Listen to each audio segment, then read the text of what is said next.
একটি গাছের ডালে একটি কাক আর একটি বানর বসেছিল। দুজনের মধ্যে ছিল গভীর বন্ধুত্ব। তারা এমনভাবে কথা বলতো যেন সময় তাদের খুব আনন্দে কেটে যেত।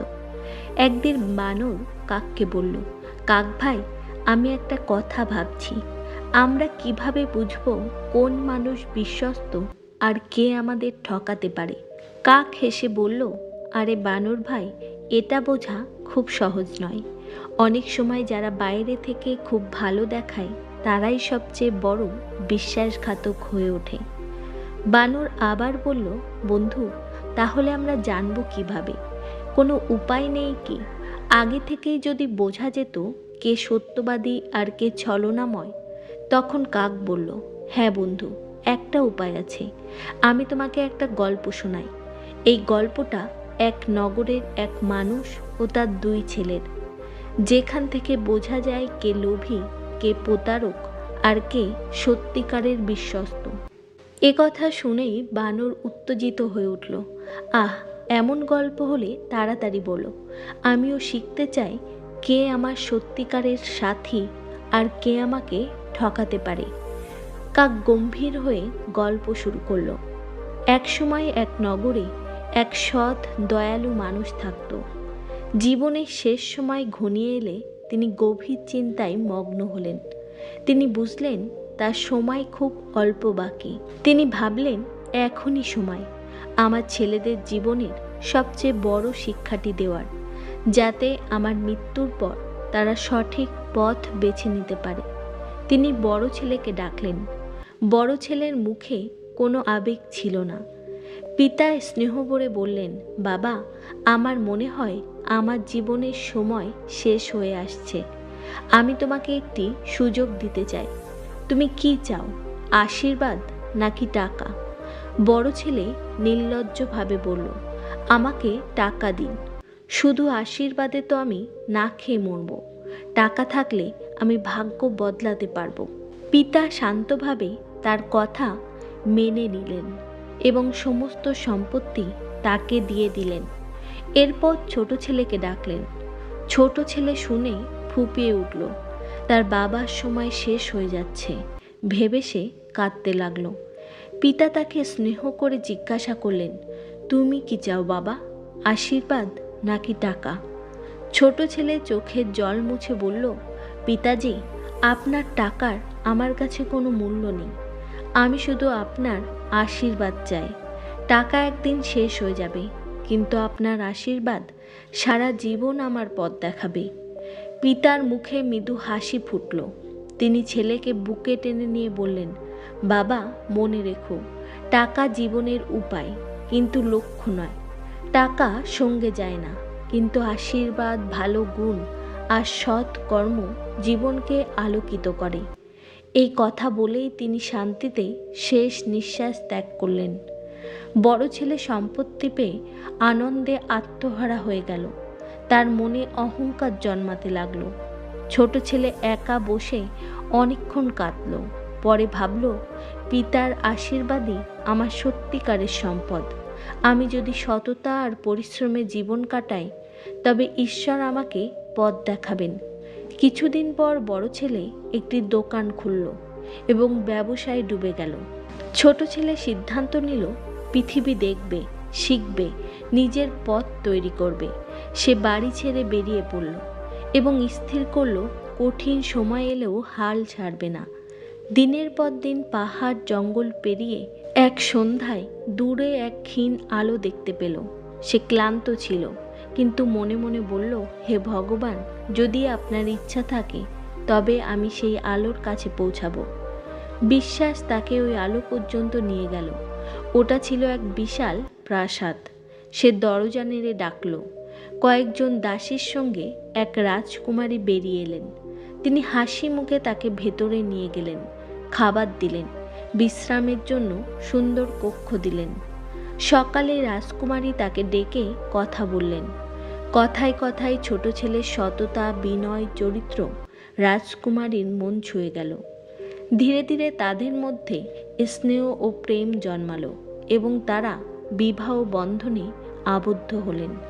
একদিন সকালে প্রাসাদের বাগানে ফুল ফুল ফুটেছিল, ঠান্ডা হাওয়া বইছিল। রাজকুমারী ও তার স্বামী জানালার পাশে দাঁড়িয়ে দৃশ্য উপভোগ করছিলেন। হঠাৎ রাজকুমারীর চোখ পড়ল গাছের ডালের দিকে। তিনি বললেন, ওই গাছটা দেখেছ? সেখানে যে পোশাক ঝুলছে সেটা সাধারণ নয়। ওই পোশাকের ভিতরে 7টি স্তর আছে। এটাই আমার সবচেয়ে মূল্যবান সম্পদ। স্বামী অবাক হয়ে জিজ্ঞেস করলেন, কিন্তু এত গুরুত্ব কেন? রাজকুমারী গম্ভীর হয়ে বললেন, এই পোশাকে এক আশ্চর্য রহস্য আছে। একদিন যদি কোনো শত্রু বা দুষ্ট শক্তি এই পোশাক চুরি করতে আসে এবং তুমি তাকে ধরতে পারো, তাহলে তাকে হত্যা করো না। যদি হত্যা করো, পোশাক উড়ে যাবে এবং আমি ভয়ানক বিপদে পড়ে যাব।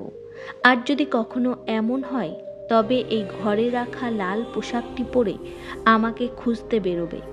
ওই লাল পোশাক তোমাকে আমার কাছে পৌঁছে দেবে। স্বামী এই কথাগুলোকে সাধারণ সতর্কতা ভেবেই ভুলে গেলেন। দিন কেটে গেল। একদিন একটি পাখি সেই পোশাকের ওপর এসে বসল। যুবক না ভেবে তীর ছুঁড়ে মারল। পাখি মরতেই প্রবল বাতাস বইতে লাগলো। 7 স্তরের পোশাক আকাশে উড়ে গেল এবং দূরে অদৃশ্য হয়ে গেল। যুবক ভয়ে দৌড়ে প্রাসাদে ফিরল। রাজকুমারী তার অবস্থা দেখে ভয় পেলেন। তিনি গাছের দিকে তাকিয়ে সব বুঝে গেলেন। তার চোখে জল এসে গেল। তিনি বললেন, আমি তো তোমাকে সতর্ক করেছিলাম। এখন বিপদ বড় হয়ে গেছে। মনে রেখো, লাল পোশাক পরে আমাকে খুঁজে নিও। পোশাকটি তখন আকাশে লাল আলোর মতো উড়ে চলেছে।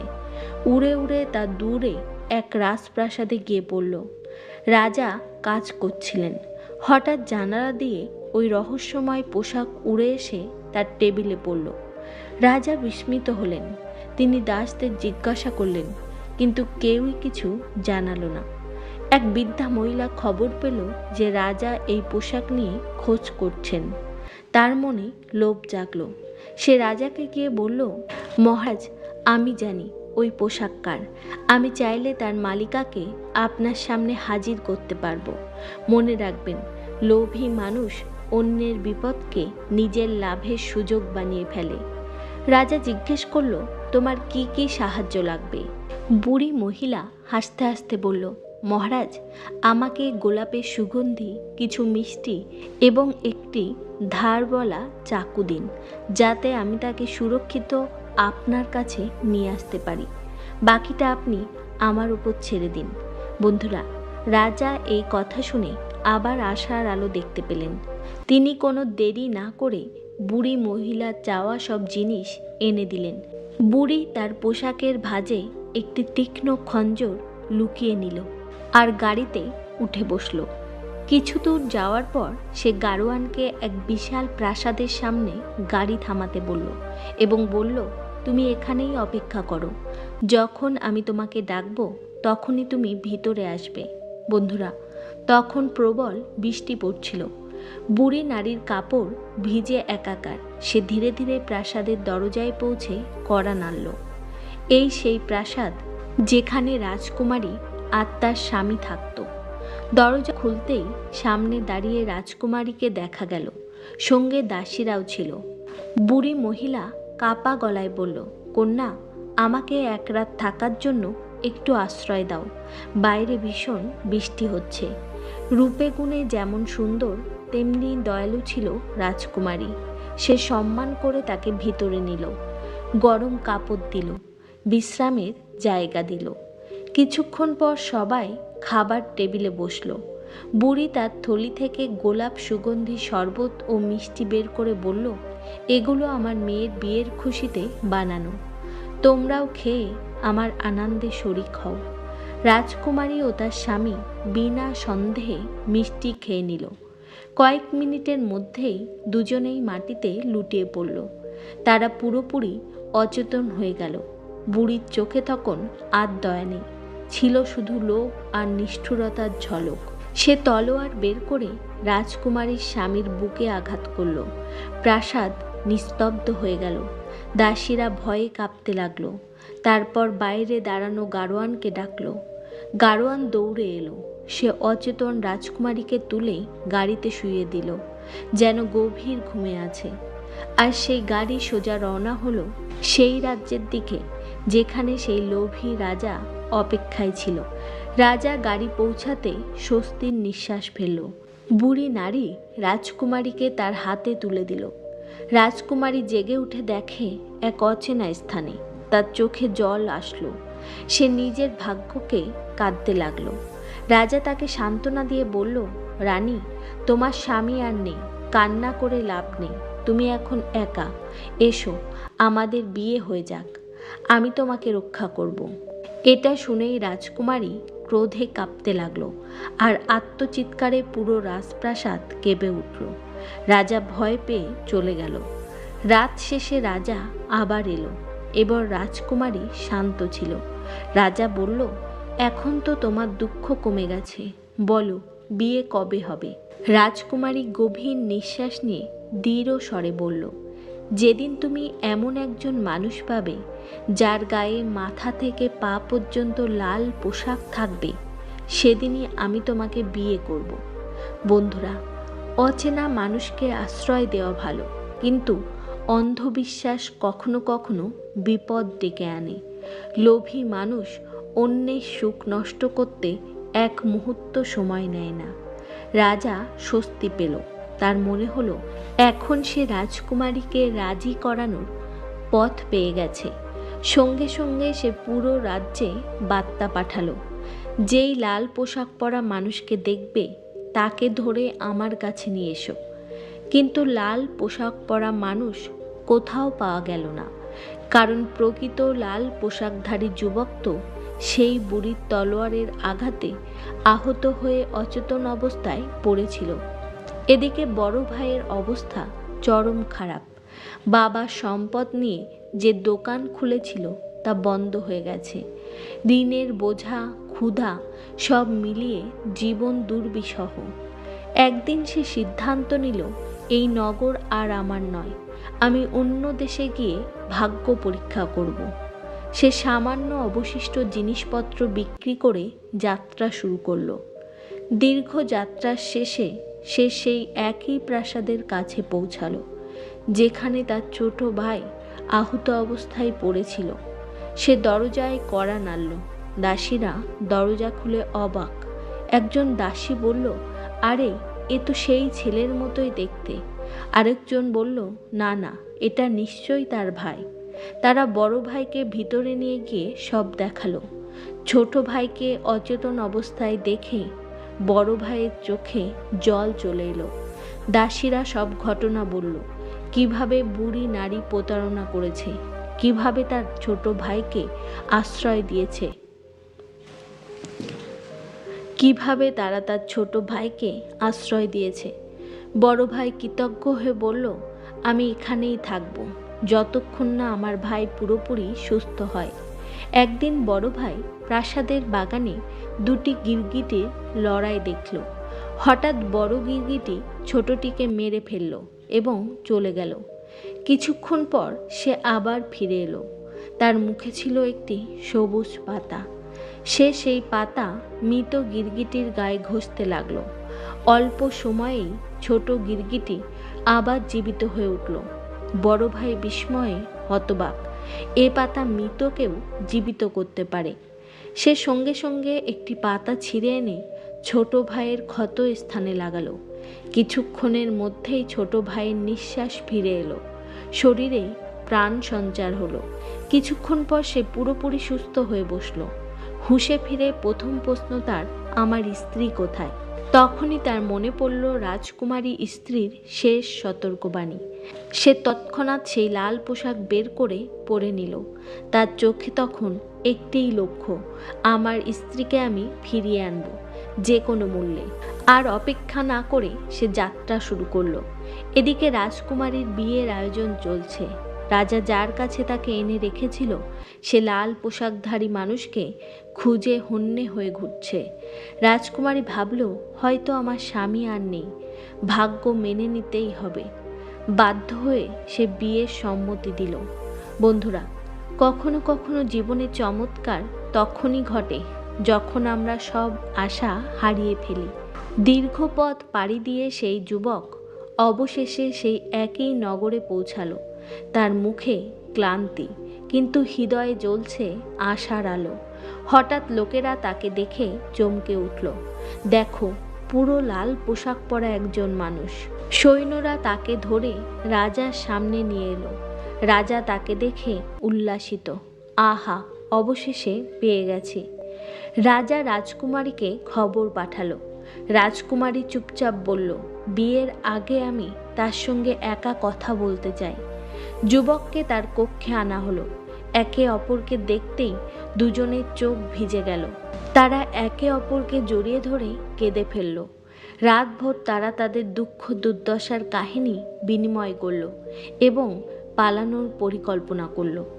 রাজকুমারীর কাছে প্রাসাদের চাবি ছিল। গভীর রাতে যখন রাজা ঘুমে অচেতন, তারা দরজা খুলে নিঃশব্দে বেরিয়ে দুটি ঘোড়ায় চড়ে পালিয়ে গেল। সঙ্গে নিল সামান্য টাকা। অন্ধকার রাত পেরিয়ে তারা ক্লান্ত হয়ে এক খড়ের ঘরে আশ্রয় নিল।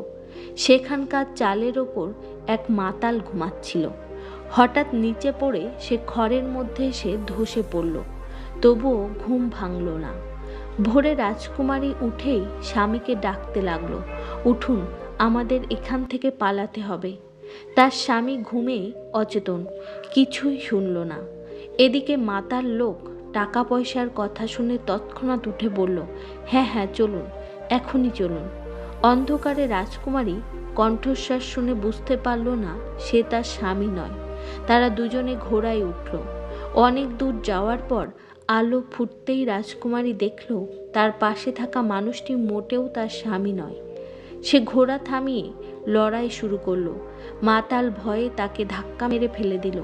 রাজকুমারী আহত অবস্থায় কাঁদতে কাঁদতে হাঁটতে থাকলো। পথে এক সদয় যুবক তাকে দেখে সাহায্য করলো। নিজের কাপড় খুলে দিল যাতে সে ছেলে বেশে নিরাপদে থাকতে পারে। এখন রাজকুমারী ছেলে বেশে কাজের খোঁজ করতে লাগলো। এক আটা পেশা দোকানে হিসাব রক্ষক হিসাবে কাজ পেল। তার লেখার হাত ছিল অসাধারণ। সেখান থেকে খবর পৌঁছালো রাজমহলের রাঁধুনিদের কাছে। এক ছেলের হাতের লিখন খুব সুন্দর। রাজা তাকে ডেকে নিল। ধীরে ধীরে রাজমহলেই তার স্থায়ী জায়গা হলো। বন্ধুরা, কখনো কখনো নিজের পরিচয় লুকিয়ে সময় পার করাই বুদ্ধিমানের কাজ। একদিন রাজা হিসাবের খাতা দেখে খুশি হয়ে তাকে বিশেষ রাজসেবকের পদে বসালো। কয়েক মাস পর রাজা অসুস্থ হয়ে মারা গেল। নতুন রাজা কে হবে এই প্রশ্নে মন্ত্রীরা আলোচনা করল এবং সিদ্ধান্ত নিল এই শান্ত, বুদ্ধিমান, পরিশ্রমী যুবকই হবে নতুন রাজা। অভিষেক হলো। সিংহাসনে বসেই সে ঘোষণা দিল, যার জীবনে অদ্ভুত কোনো ঘটনা ঘটেছে সবাই আমার সামনে হাজির হোক। প্রথমেই এলো সেই বুড়ি নারী। রাজা তাকে দেখে চিনে ফেলল। সে কঠোর স্বরে বলল, তুই সেই নিষ্ঠুর নারী যে আমার স্ত্রীকে অচেতন করে আমাকে হত্যা করেছিলি। আজ তোর সাজা হবে। আদেশ হলো, তাকে ফুটন্ত জলের কড়াইয়ে ফেলে দাও। প্রাসাদ নিস্তব্ধ হয়ে গেল। ন্যায় প্রতিষ্ঠিত হলো। এরপর রাজদরবারে এলেন লাল পোশাকধারী সেই যুবক, রাজকুমারীর স্বামী। দুজনেরই চোখ ভিজে উঠল। রাজকুমারী দৌড়ে তাকে জড়িয়ে ধরল। রাজা ভিতরে গিয়ে নিজের পুরনো সাত শস্ত্রের পোশাক পরে বেরিয়ে এলো। মুখে সুখের আলো।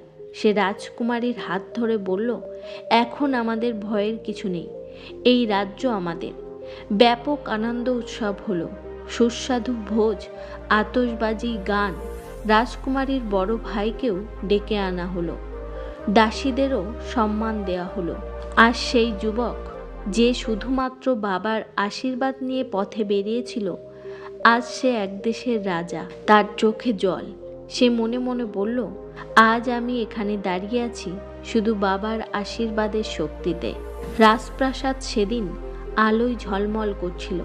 চারিদিকে উৎসবের আনন্দ, ঢাক ঢোলের বাজনা আর সুগন্ধি ফুলের মালায় ভরে উঠেছিল পুরো রাজ্য। নতুন রাজা, যিনি একসময় সাধারণ এক যুবক ছিলেন, আজ নিজের ন্যায়বোধ, সততা এবং অপরিসীম ভালোবাসার শক্তিতে সিংহাসনে বসেছেন। তার পাশে দাঁড়ানো রাজকুমারীর চোখে ছিল সুখের অশ্রু। অবশেষে সমস্ত দুর্দশা শেষ হয়ে গেছে। তারা দুজনে হাত ধরে রাজমহলের বারান্দায় দাঁড়িয়ে জনতার উদ্দেশ্যে মাথা নত করল। মানুষ উল্লাসে ফেটে পড়ল। সেদিন রাজা বিশেষভাবে নিজের বড় ভাইকে সামনে ডাকলেন। ভাইয়ের দিকে এগিয়ে গিয়ে তিনি বললেন, ভাই, যখন দুনিয়া আমাকে মৃত ভেবে ছেড়ে দিয়েছিল, তখন তুমিই আমার জন্য প্রার্থনা করেছিলে, খুঁজেছিলে, আর আমাকে ফিরে পাওয়ার পর দিনরাত আমার সেবা করেছিলে। আজ থেকে তুমি আমার শুধু ভাই নও, এই রাজ্যের প্রধান উপদেষ্টা। বড় ভাই কান্নায় ভেঙে পড়ে ছোট ভাইকে বুকে জড়িয়ে নিল। রাজা 7 দাসীকেও সামনে ডেকে তাদের সঙ্গে থাকা সাহস ও মানবতার জন্য মূল্যবান অলংকার ও আজীবন সুরক্ষার প্রতিশ্রুতি দিলেন। এরপর রাজা উঁচু মঞ্চে দাঁড়িয়ে বললেন, আজ আমি যা কিছু হয়েছি তা আমার পিতার আশীর্বাদ আর সত্য পথে থাকার ফল। তাই আমি শপথ করছি, এই রাজ্যে অন্যায়কারীর কোনো স্থান থাকবে না, আর সৎ মানুষ সবসময় সম্মান পাবে। জনতা একসঙ্গে বলে উঠল, জয় হোক ন্যায়বানের, জয় হোক সদয় রাজার। রাতের আকাশে শুরু হলো আতশবাজি। প্রাসাদ জুড়ে গান, বাজনা, নাচ আর ভোজশালা থেকে ছড়িয়ে পড়া সুস্বাদু খাবারের গন্ধ। রাজকুমারী ধীরে ধীরে তার স্বামীর হাত ধরে ফিসফিস করে বলল, এত দুর্দশা, এত বিচ্ছেদ, সব শেষে আমরা আবার এক হলাম। তুমি কি জানো, আমি কখনো আশা ছাড়িনি। রাজা মৃদু হাসলেন। হয়তো সেই আশা আর আমাদের ভালোবাসার কারণেই আজ আমরা বেঁচে আছি এবং একসঙ্গে আছি। চাঁদের আলোয় দুজনের মুখ জ্বলজ্বল করছিল।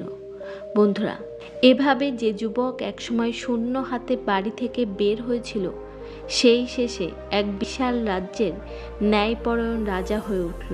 আর তাদের প্রেম, তাদের সংগ্রাম মানুষের মুখে মুখে হয়ে উঠল এক চিরন্তন উপাখ্যান, সত্য, প্রেম আর ন্যায়ের বিজয় কাহিনী। বন্ধুরা, এই জীবন ঠিক এই কাহিনীর মতোই, কখনো আনন্দ, কখনো অন্ধকার, কখনো বিশ্বাসঘাতকতা, আবার কখনো আশার আলো। তাই মনে রাখবেন, সত্য কখনো হারায় না, দয়া কখনো বৃথা যায় না, আর ভালোবাসা সব বাধা পেরিয়ে শেষমেশ নিজের ঠিকানা খুঁজে নেয়। যে যুবক একদিন শূন্য হাতে ঘর ছেড়েছিল, সেই শেষ পর্যন্ত হলো এক রাজ্যের ন্যায়পরায়ণ শাসক। শুধু তার সততা, সাহস আর ভালোবাসার শক্তিতে জীবন আপনাকেও বহুবার পরীক্ষা করবে। কখনো আপনাকে ভেঙে দেবে, কখনো আপনাকে গড়ে তুলবে। কিন্তু যদি মন থেকে সৎ থাকেন, ভালোবাসাকে আঁকড়ে রাখেন আর অন্যায়কে ভয় না পান, তাহলে একদিন আপনার ভাগ্যের দরজাও এই কাহিনীর মতোই আলোয় খুলে যাবে। পরের গল্পে আবার দেখা হবে। ততক্ষণ পর্যন্ত সত্যের পথে থাকুন, ভালোবাসাকে বাঁচিয়ে রাখুন। ধন্যবাদ।